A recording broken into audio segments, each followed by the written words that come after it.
orașul putred, corbii mai plumb pe inimă. Pe străzi pustii asfaltul e rece, întâmplă-mi bate un clopot de plumb, fântâni uscate și frunze bolnave. Corbii mari, orașul meu mut, în piept îmi curge o rană tăcută, în ochi am noaptea, în palme nimic. Frații-s departe, iubirea-i mormânt și pașii mă duc într-un loc străin. Fumul se lasă pe blocuri gri, ca o pătură moartă, ca un vânt strivit. În minte mi-e frig, e gol și pustiu, în jur doar ruine, un univers ruginit. Și banii și femeile, iluzii de ceară, se topesc dimineața pe obrajii flămânzi.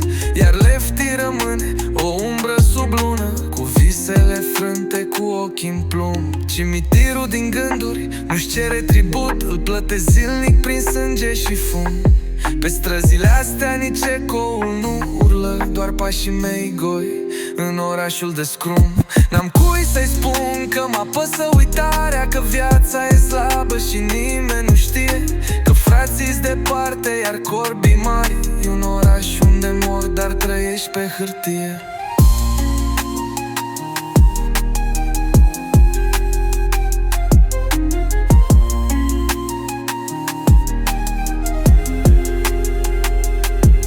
Pe geam picură timp, în cameră-i scrum, pe piept o povară, pe gânduri un fum.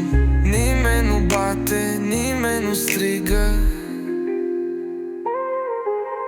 În corbii mari, moartea nu întreabă, ziduri de ceață, orașul e un gol. În suflet prăpastie, în ochi un pistol, și pașii mă poartă prin umbre ce mult. La colțuri de stradă unde n-a fost